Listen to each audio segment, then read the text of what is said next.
with our federal partners that have been named by the president for this purpose. The president is able to do this because of the language in the Homeroom Charter, which is pretty broad as it relates to the president's ability to declare a public safety emergency. We do not believe that we are experiencing a crime spike or are in an emergency status. In fact, MPD has been doing the job with community and all of their partners in government to drive down violent crime in the District of Columbia. We have, in fact, experienced a 26% decrease, and that's on top of the 35% decrease we saw in violent crime last year.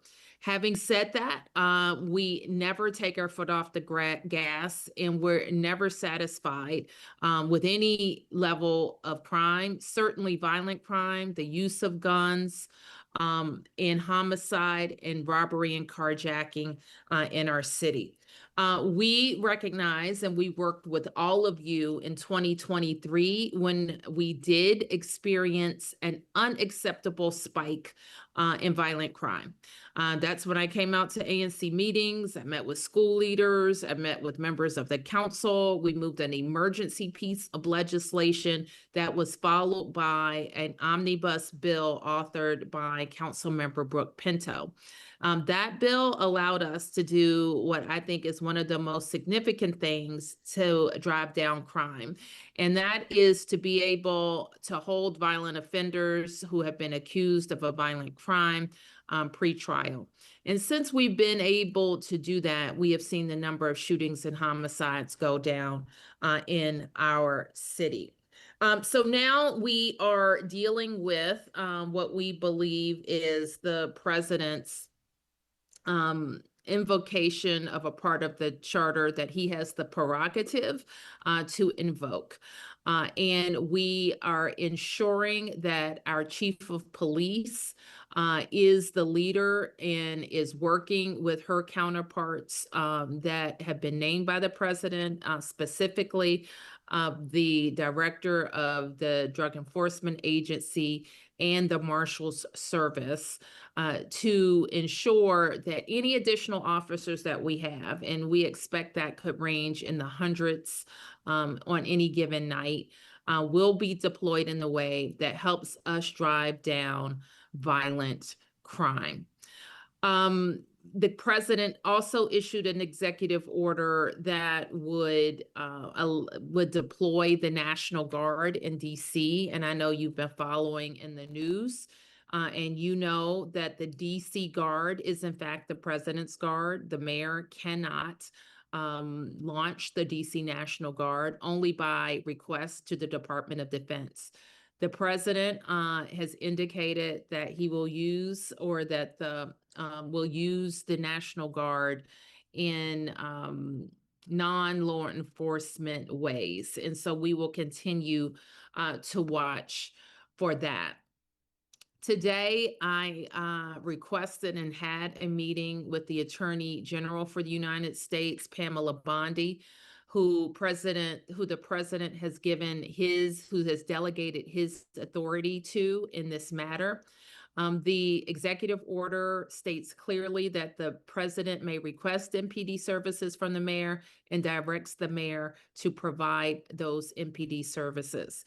The executive order nor our law change our organizational structure in the district. Our structure in the district is that the agency, in this case MPD, reports through the deputy mayor and the city administrator to me. And the chief of police has a direct line to me as well. The Attorney General for the United States, Pamela Bondi, as the president's designee, is also my point of contact in working with the federal government. I am appointing Deputy Mayor Appiah to be our policy lead with the federal partners, and Chief Pamela Smith is our operations lead in working with the federal government and federal forces that will be in the district.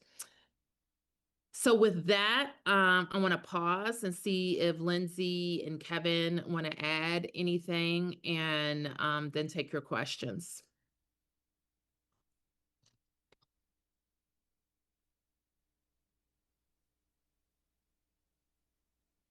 Okay, any questions? Yes, Mayor, we've got a couple of questions. The first I'll read, it's from Naomi. Mayor Bowser, can you speak to the rights, protections, and resources available to DC residents of all ages and how your office intends to communicate about those rights and resources to constituents in light of the recent changes of organizational structure? Well, there have been, Naomi, no changes to organizational structure. How you communicate with DC government remains the same, including with the Metropolitan Police Department or with your contacts in the EOM. That all remains the same. I have asked my team to look at some of the questions that we're getting from community and put together a know your rights kind of one pager, and I will continue, we're going to continue to work on that to make it as fulsome as possible and post it online. Needless to say, and this is true today, as it was yesterday, as it was last week and the week before that, we expect all of our residents to act lawfully, and we expect the police to act lawfully.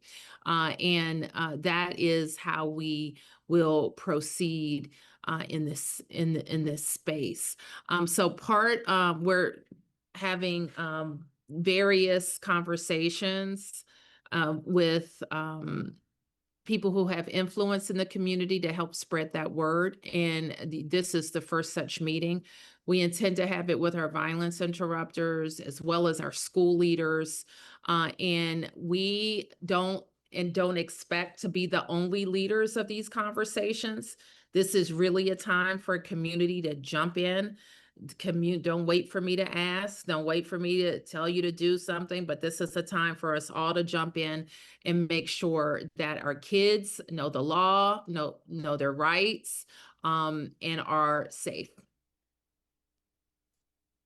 Thank you, Mayor. And I just want to remind everyone who's on, we've got people who are dialed in. If you press 0 now, that will get you into the call queue. We've got people who are typing their questions, and I'll read some of those out loud.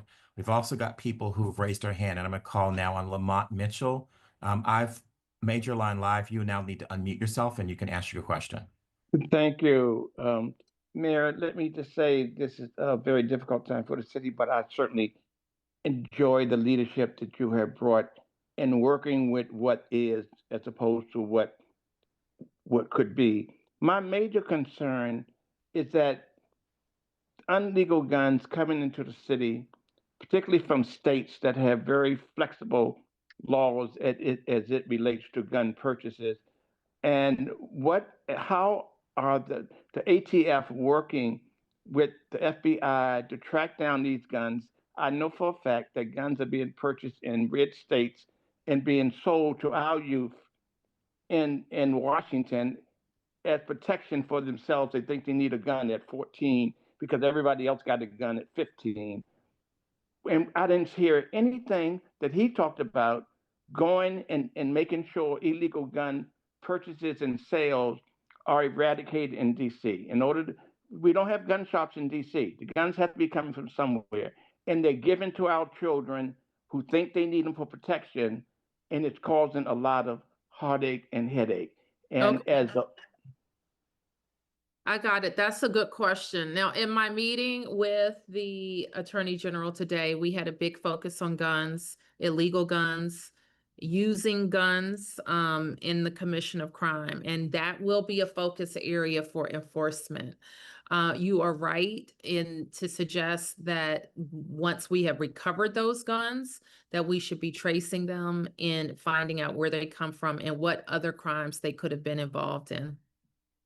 So we'll keep that on the forefront.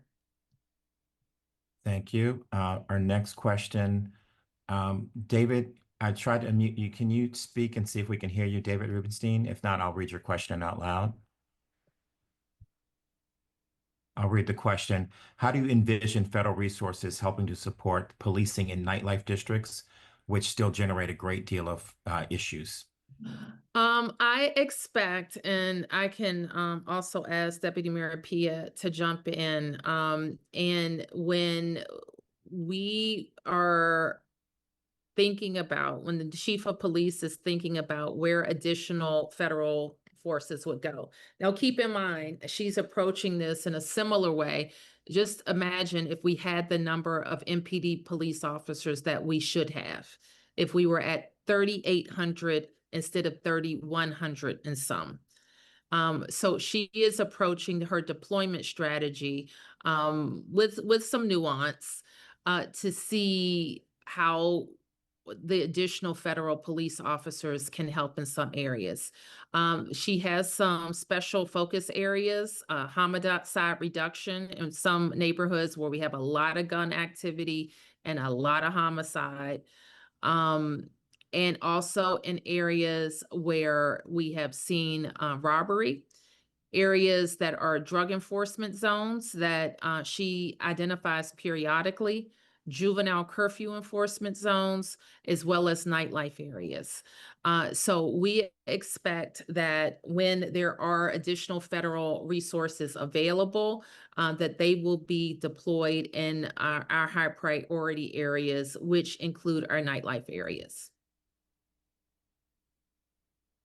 And so for those who aren't aware, I see Jean Homa on here, so knows that every Friday, Saturday, and many Sunday nights, we actually have a multi-agency effort in our nightlife corridors, each street, but with particular focus on U Street and the Golden Triangle, where we see many people out enjoying our nightlife areas. And so as the mayor said, a focus for the chief is really, we've focused on presence.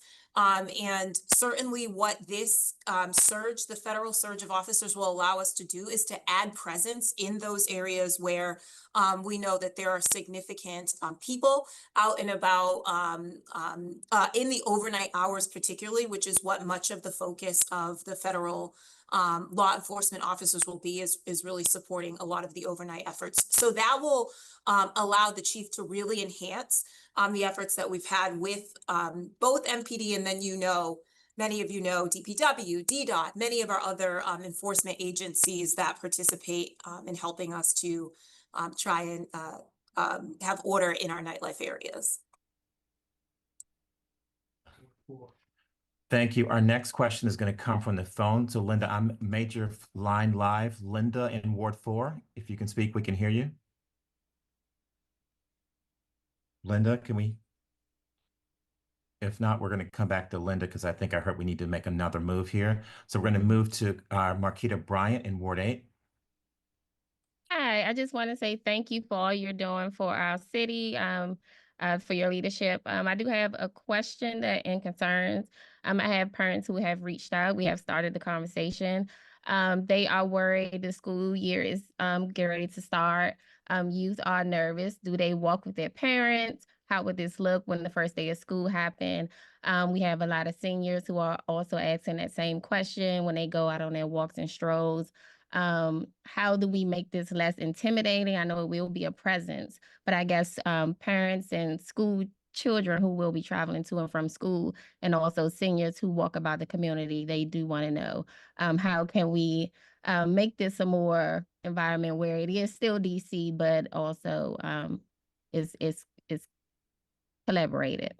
Can you give us some ideas about what you think would be appropriate? Yes. So for the young school children going to school, again, everyone wants safe passage going to and from school. But I guess in front of the schools, traveling to and from on the metro, you have a lot of youth who are trying to do something good with their lives. They want to get to and from school and not feel as though if they travel in groups, because they do that for safety, will I be looked at upon as something else? Also, we have young school children. Will we have guards or officers at law enforcement with their vests right in front of the school buildings, and it become intimidating to travel to and from school? Also, we have seniors who have lived different eras, and this is kind of triggering for them. So they want to stay inside, and we know we want them outdoors and still living their lives and have a quality of life. So yeah, that's what I want. So I have been thinking about like the first day of school, the first week of school, as we always do. We are gearing up with our own safe passage workers. We're gearing up with our Transportation Connect programs because candidly, we have parents who are worried about their kids going back and forth to school. So I want to challenge my team and the chief to think about how we have presence without being intimidating. And MPD and school resource officers are in and around schools, working with the safe passage workers. We have safe passage workers in vests.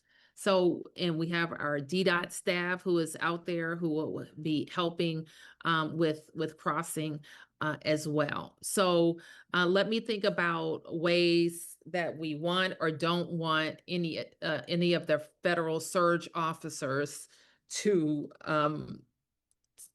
be supporting at that time. So we are thinking about it. I don't know that I have the answer right now, but it is on our mind.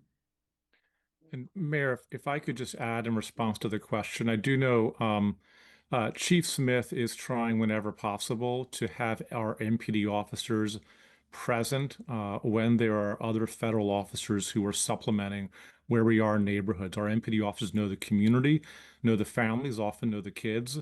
And that is one way to your question about how do people not be perceived differently, is making sure our MPD officers are also present. The largest part of the surge will happen on overnight. So certainly in the school hours, it shouldn't overlap.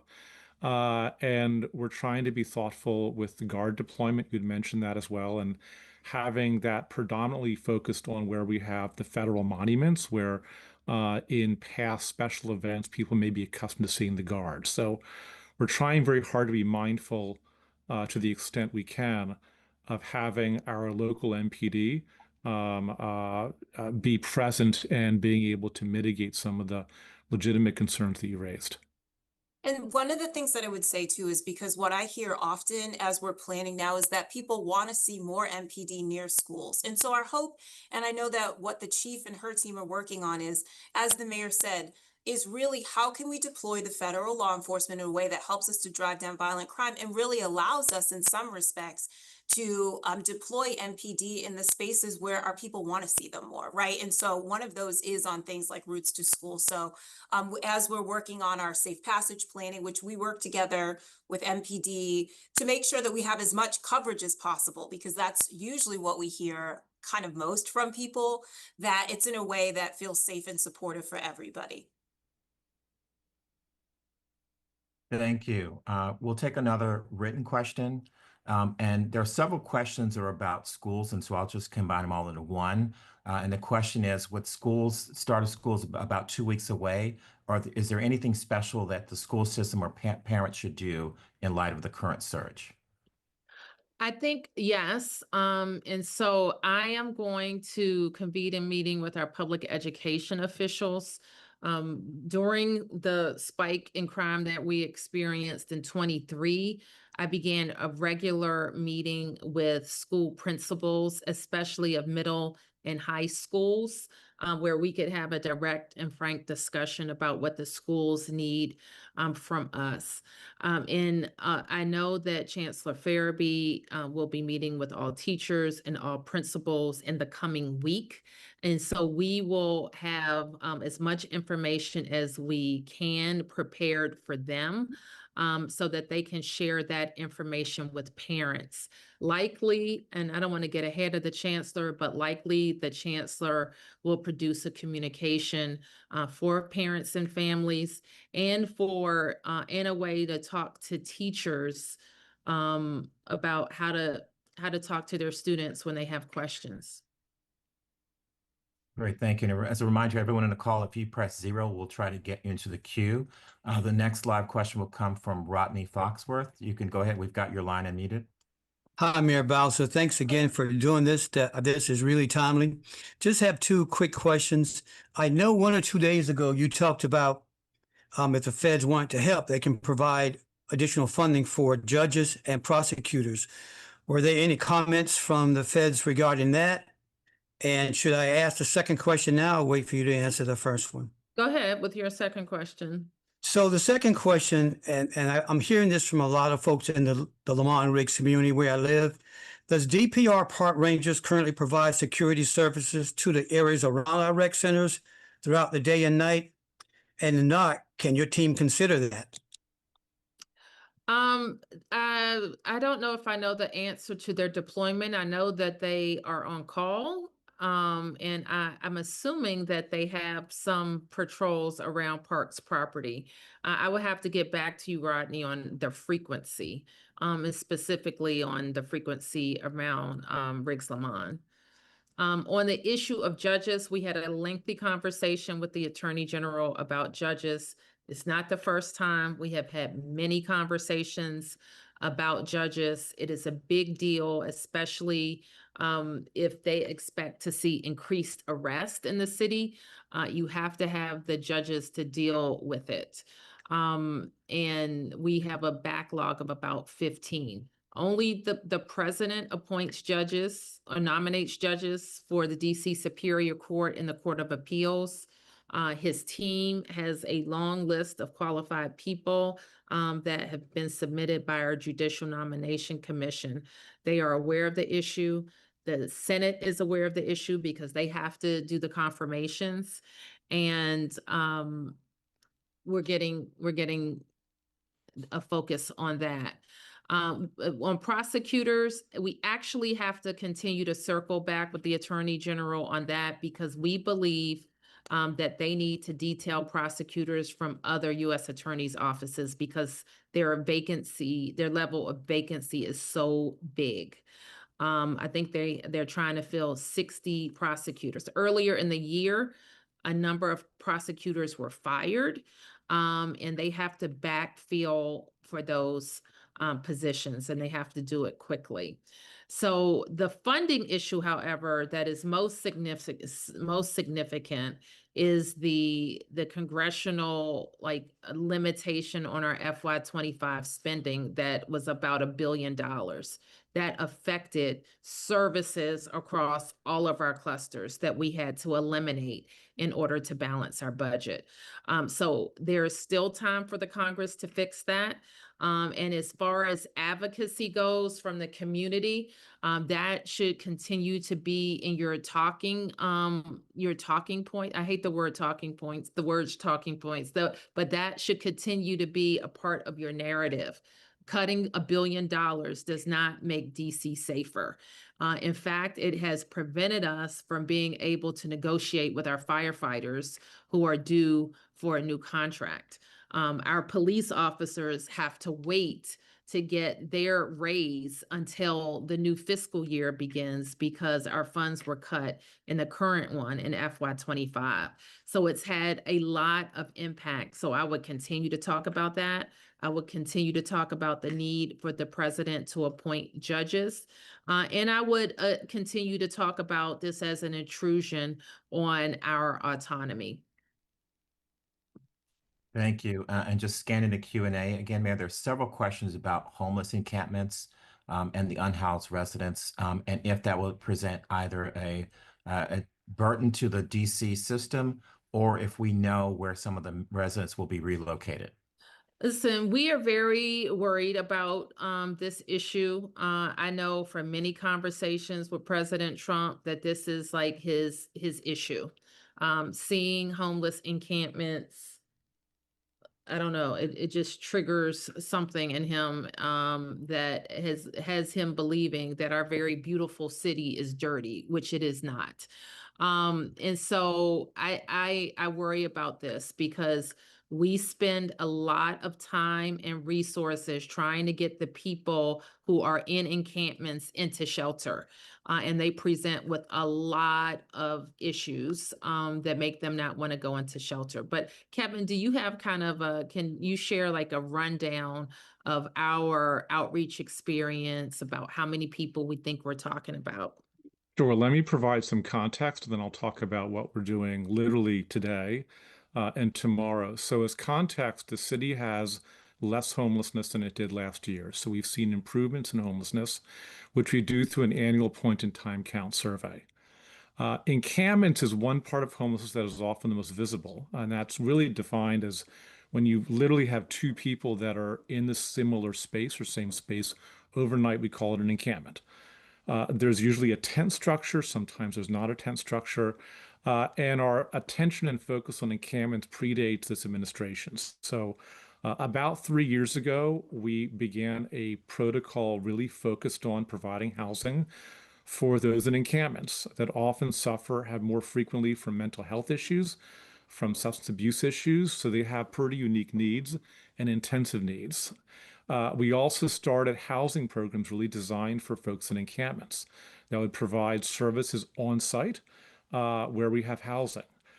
And since we started that about 3 years ago, we did a census when we started. We had about 300 people in tents and about 300 tents themselves. Sometimes people have more than one tent.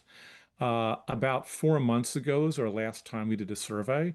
We had fewer than 100 tents and about 100 people that were in encampments. So we know we've made a difference, and those efforts predate the administration.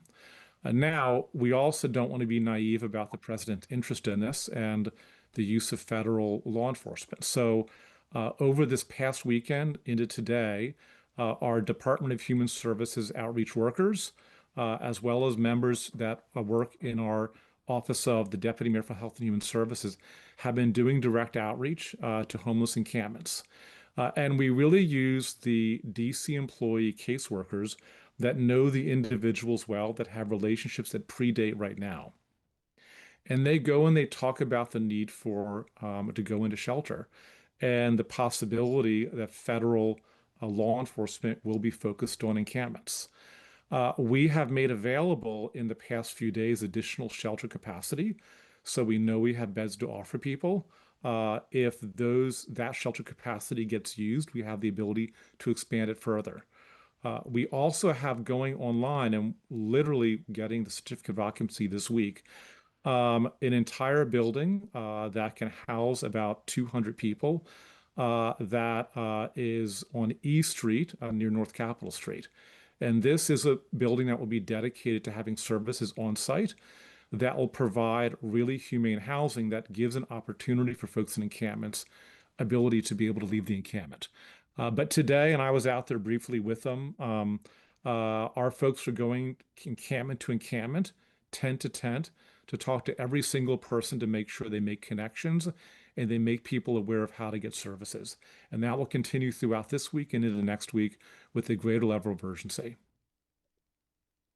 Thank you. Next question I'm going to take from Mr. Eric Weaver. You can go ahead. Your line is unmuted. Hi, Mayor and the rest of the team. Just wanted to, so I know I heard you say you was going to plan a meeting with the people doing the violence prevention and stuff. My main concern right now is, a lot of times the violence prevention guys, they're out in the street, and if you don't know who they are, it can look like they loitering or maybe engaging in something they not, but they out there keeping their eyes and ears on the street, and they engaging with the community. So just want to know, is it a plan in place to let, I know Kevin, you mentioned that they will be out there sometimes with MPD, who knows a lot of the violence prevention workers, but just from the federal people not knowing who they are and seeing them out there and looking like they doing something they not doing. And so is it a plan to explain to them what the violence prevention workers are out there in the community doing and what that looks like? So, it's a safe place for them to continue on doing their work. That's a great point. And Lindsay will work with our ONE's office and the Attorney General's office to convene a call like this with our violence interrupters. And I should have mentioned earlier that Chief Smith has secured the agreement from federal partners that they will wear identifying clothing a vest, jacket, shirt, badge, so that members of the community know that they are law enforcement. Similarly, we want to work with all of our teams, the Safe Passage, Violence Interrupters, to similarly wear identifying clothing. And so, Eric, let's talk more and make sure we're all doing that, and that we can get down into the details on our call. Thank you. Our next question is from Poet Taylor. You can go ahead. Your line is unmuted.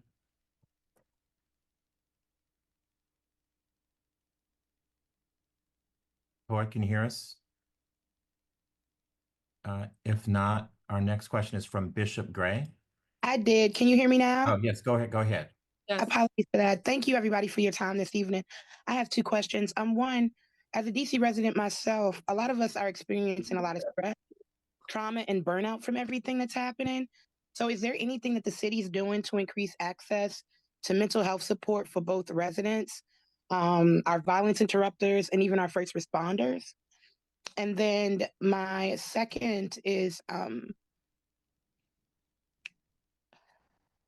I know a lot of us are very concerned about safety. Over the weekend, I was in a neighborhood, and it almost felt like they were doing jump outs and stop and frisks. So when it comes to fairness in policing, what are we doing to make sure communities, how do I want to word this?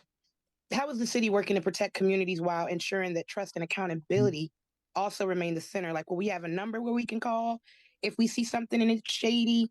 I've had several people that have been kind of unfortunately locked up because they didn't know where they could smoke or engage in something.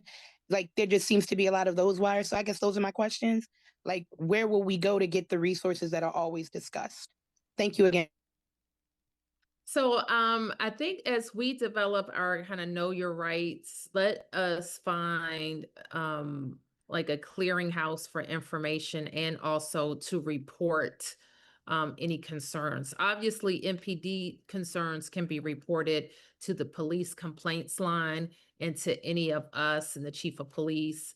And I'm going to ask the chief of police to maybe, or Lindsay, can you help us think through this?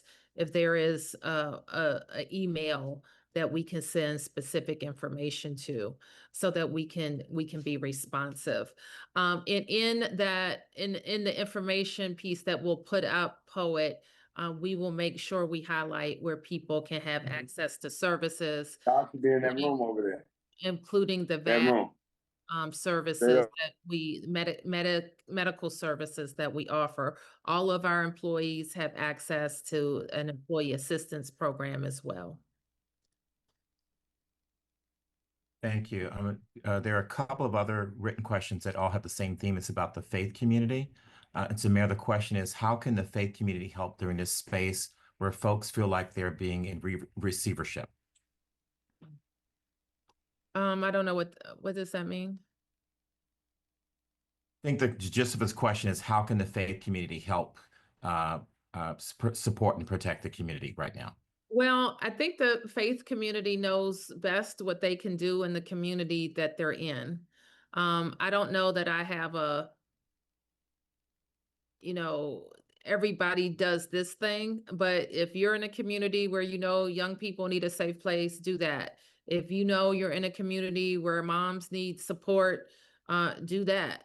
If you're in a community where the violence interrupters can have a rest place, then do that. If you have a wide network where you can talk about the democracy issues facing the district, the intrusion on our autonomy, the impact on other cities, then do that. But what you shouldn't do is wait for me to tell you what to do. This is a time where community needs to jump in. And we all need to do what we can in our space, in our lane, to protect our city, and to protect our autonomy, to protect our home rule, and get to the other side of this guy and make sure we elect a Democratic House so that we have a backstop to this authoritarian push. Can I add one thing, Mayor? So one of the things many who know me, I have a Christian faith system. The Bible says seek peace and pursue it. And oftentimes, you know, we talk about violence interrupters and all these various government things, but where churches really can help is you are peacemakers. And I just heard Miss Taylor talk about the anxiety and stress people are feeling and where can they go to get resources. And we said, we'll put out a list of government resources.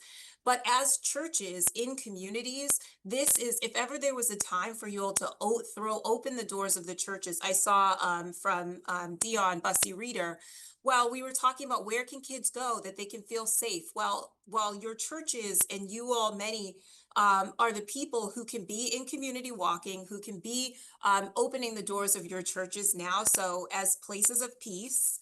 And also, I think you can be tone setters, that there are many things that,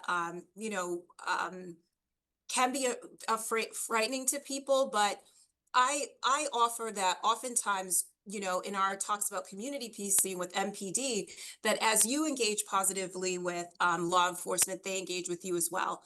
And I would posit maybe there is some of those things that you as faith leaders in communities who believe you have the perfect protection of the Lord can help to be bridge builders with some of these federal law enforcement folks who some are from DC or regularly serve here. And so helping them to understand the communities where they are currently, like you can really be a large part of that and helping to really bring peace into a situation where we know a lot of people feel anxiety, and you are the peacemakers and the peace bringers. So we could certainly use some of that support and prayer, always prayer. Thank you, Deputy Mayor. Will Crane, your line is unmuted. Hi, Madam Mayor. This is Will Crane with Foggy Bottom Association, ANC2A. I appreciate you organizing this event so quickly, and a shout out to the EOM for getting us all connected. I think my question relates to the homeless encampments and engagement through DMHHS, and I appreciate what the city administrator was saying, that the last count was 4 months ago.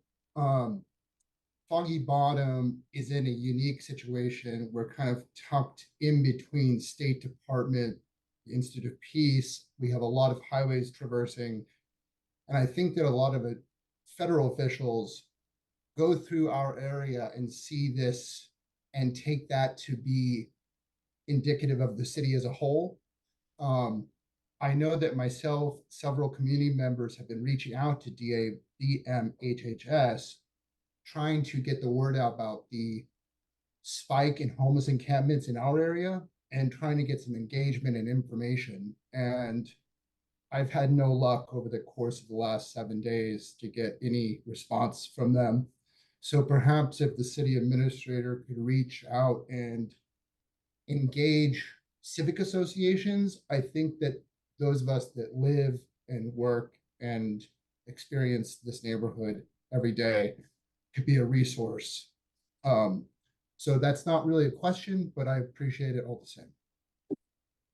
No, it's very helpful. And as Kevin mentioned, we are focused on really getting people to come into shelter, as we always are, but with some intensity, because we can't say for certain what the federal approach is. And we do know what our approach is. And so we really want people to come into shelter. So we've made available more shelter space, and what we're seeing as a very successful so far bridge program. We'll be able to add another building in the coming days. So that's also good news for our capacity. Mayor, if I could just add, and for the caller, let's make sure we definitely connect after this. I want to make sure we are empowering you with all the information you need. You're right that there is, in terms of visibility to the federal buildings, your area is particularly prominent. It also just has more encampments in that area. So it's why we start at the Aston, our first building that really is dedicated to having services on site in your community. We expanded capacity recently at that building. In addition to that, over the weekend, as I mentioned, we got additional bed capacity. The encampments in that area were a particular focus throughout today. I mentioned I was out for some time with the deputy mayor's team. It was actually, we were in one of the encampments that you're referencing. And the folks that were engaging were individuals that are part of DC government, who know them by name, who the homeless residents and also know by name back.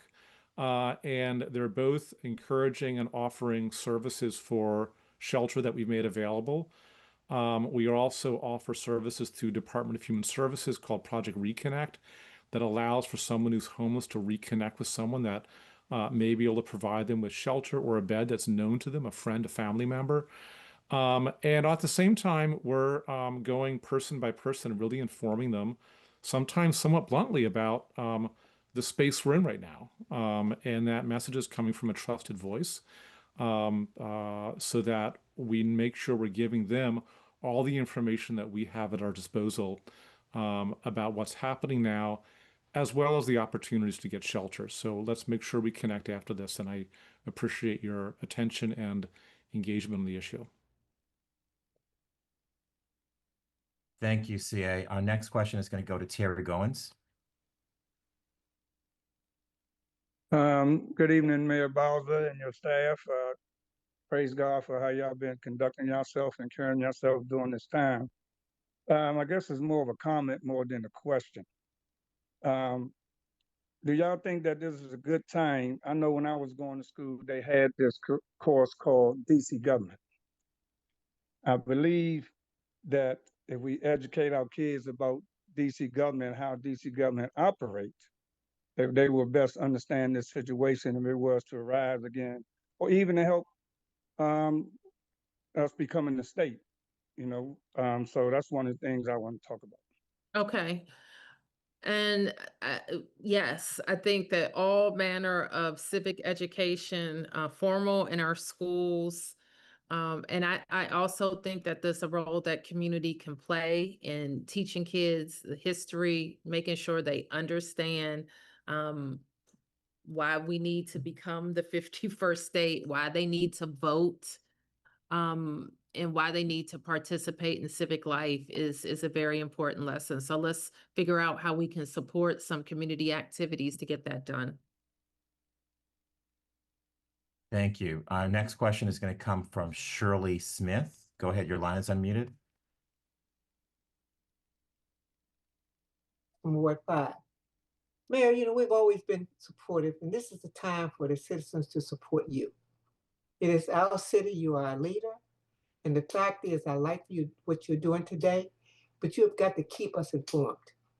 However, whoever is the police department, whoever it is, have got to talk to the citizens so we can tell our community. Like kids going back to school, we used to have a block thing where if you were going to school, everybody in the block was watch children go to school and make sure when they come home, if their parents at work, they could come home safely. So we're gonna have to go back and look after each other and pay attention. This man has given us an opportunity with his evil kind of way of thinking, has given us the opportunity to go back and be the kind of citizens that we should be to each other. We've always been in our community. So thank you for today's meeting. And whatever we can do, we're more than willing to help you. Okay, thank you. Thanks, Shirley. Thank you. Sorry, the next question is going to come from Emily Lucio. Go ahead, your line is unmuted. Thank you so much. Good evening, Mayor Bowser. My question is more specifically related to what you've heard from Attorney General Pam Bondi in terms of her plans to deploy the National Guard. We have various areas of the city, and some have obviously more crime than others. You know, the Navy Yard has more crime than, you know, maybe perhaps Cleveland Park or other areas.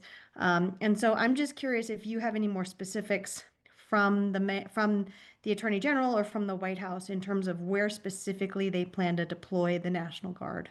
My expectation, though it can change, is that they will deploy the Guard on federal properties. That includes parks, monuments, federal buildings.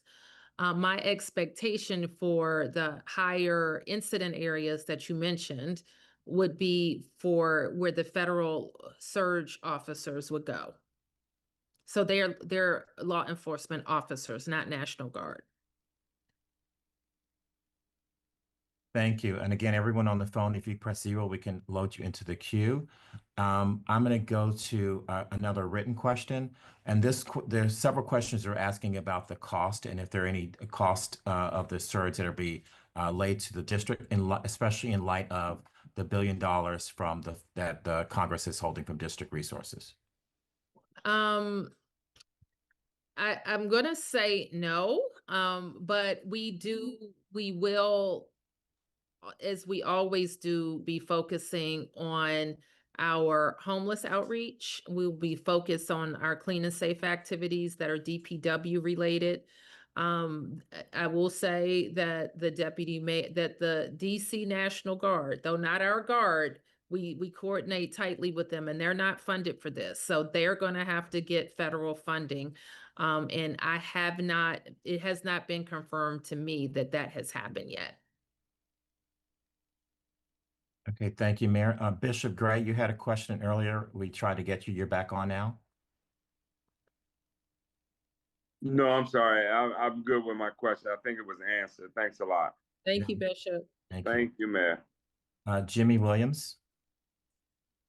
I have a question for you, Secretary. Yes, my question is about protections for out-of-school youth ages 18 to 24, and also non-English speaking immigrants, two target groups that I think are most likely to have some kind of incursion with this current state. So I'm asking, how can nonprofits and others work best to help protect these groups, educate them, and ensure that they know how to act accordingly, comply, as well as protect themselves? Well, we fund a number of groups in this space. All of our victim services groups have district funding, and they're like well-respected nonprofits throughout the city. All of our immigrant legal services grantees are funded to talk to people about their rights right now, and they have been actively working in this space for months. I would also note, Mayor, like I was thinking about access to justice in this instance, that the district funds very significant amounts of legal services through access to justice, and that encompasses a whole range of legal nonprofits. So to the extent you're talking about kind of the gamut of need for legal information or services, the access to justice through the DC Bar is a place where people can get a lot of information and services funded by the government. Thank you. Next question is from Charles Lockett. You can go ahead. Your line's unmuted. Okay. Mayor Bowser, Charles Lockett, North Michigan Park. How are you today? Well, thank you. Okay. A question, not a question. Just the other day when this went down, I have two grandsons. One you took a picture with at Faith United. And when they left to go out to work that morning, one worked for you, other one does a summer program. I literally had to give them something I never thought I'd have to say to them. If you are encountered with these individuals, the law enforcement, stop the car, put your hands up, let the window down, and let them do their job. And kind of, it bothers me to know that there are other Black gentlemen, young men out there who will probably come with that same encounter.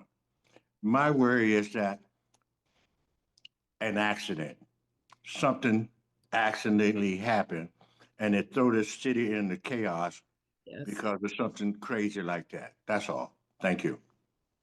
And I appreciate that sentiment. And I know those types of conversations happen all the time in our households, making sure that our young people know how to respond to lawful law enforcement orders, and that they know how to come home.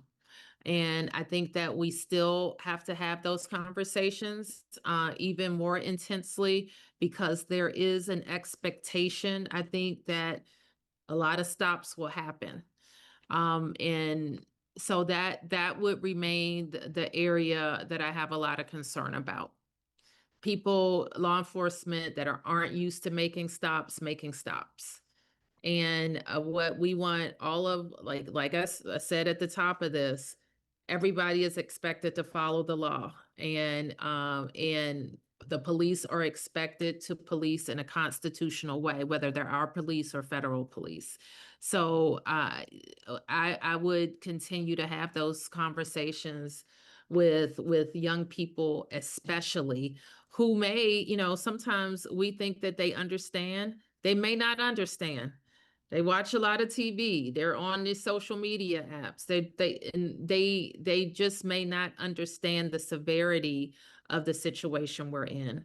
And then I'll also just mention, because we've talked about kids a lot and making sure kids know their rights. But you've heard me talk about youth a lot in the last several months, especially youth who are participating in really destructive, disruptive behavior with these kind of youth takeovers. Some of them are our kids. Some of them are coming across the region to descend on places like the Navy Yard. So parents need to really, this is not the first time you've heard me say this, but you really need to know where your kids are.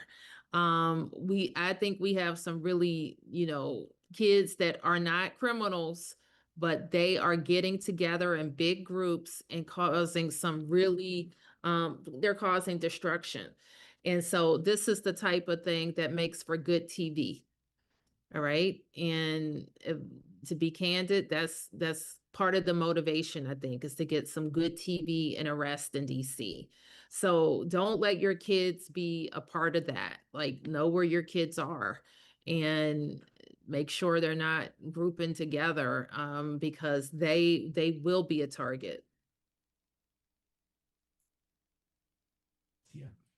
Thank you. One more live question and one more written question. So the next question is going to come from Tony Lewis.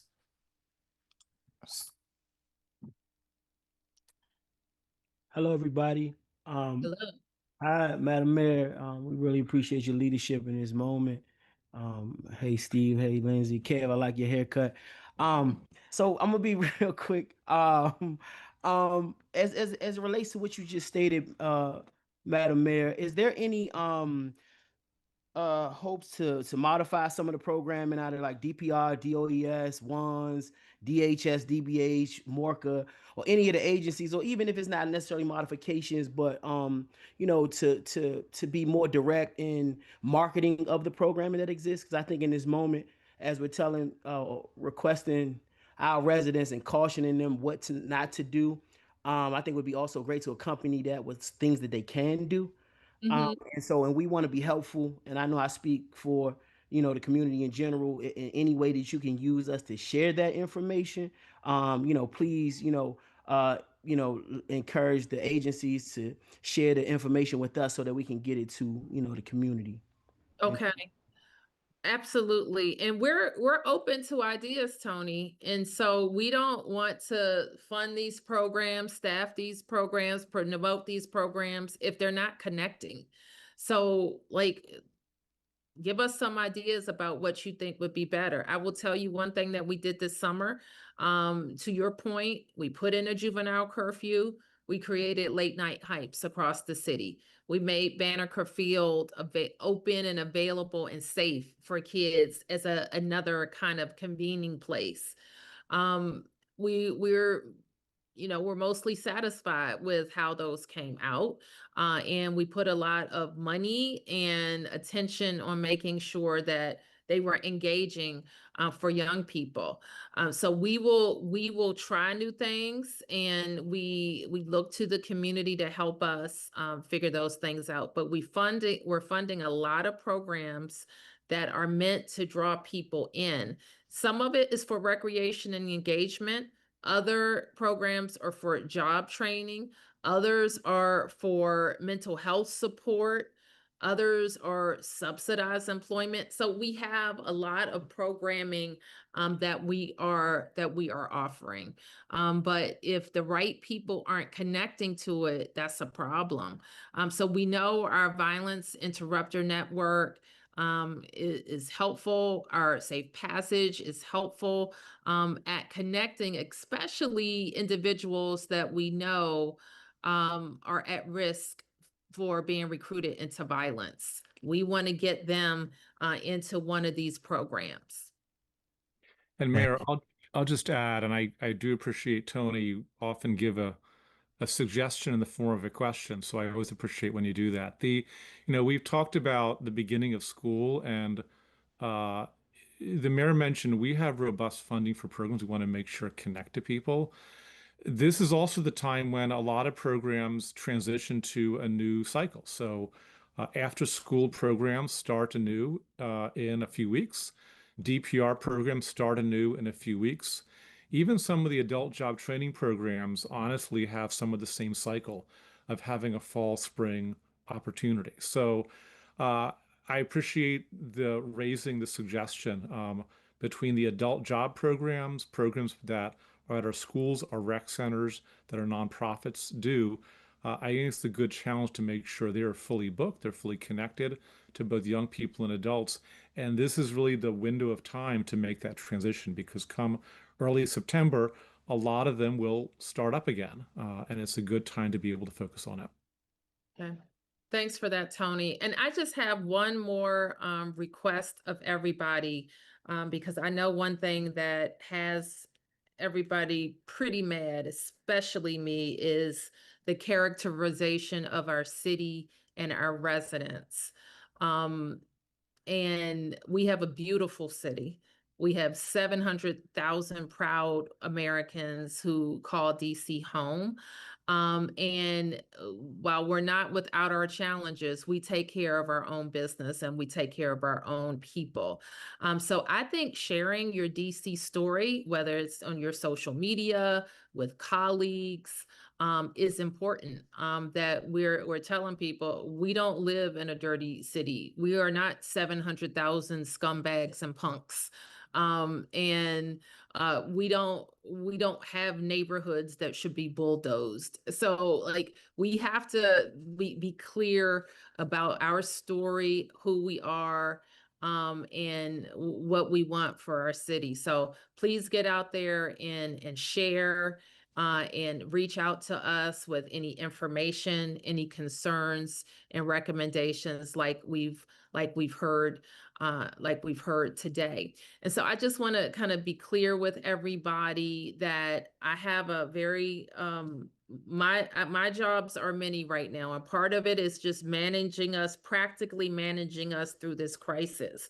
But I'm also really ticked off about the intrusion on the district's autonomy and the characterization of the good work that we do in this city to make it beautiful, to have excellent services, to attract millions of tourists, to have a growing school system, to have a growing city with new residents showing up every day. So that's the real Washington, and I'm counting on you to make sure the world knows that as well.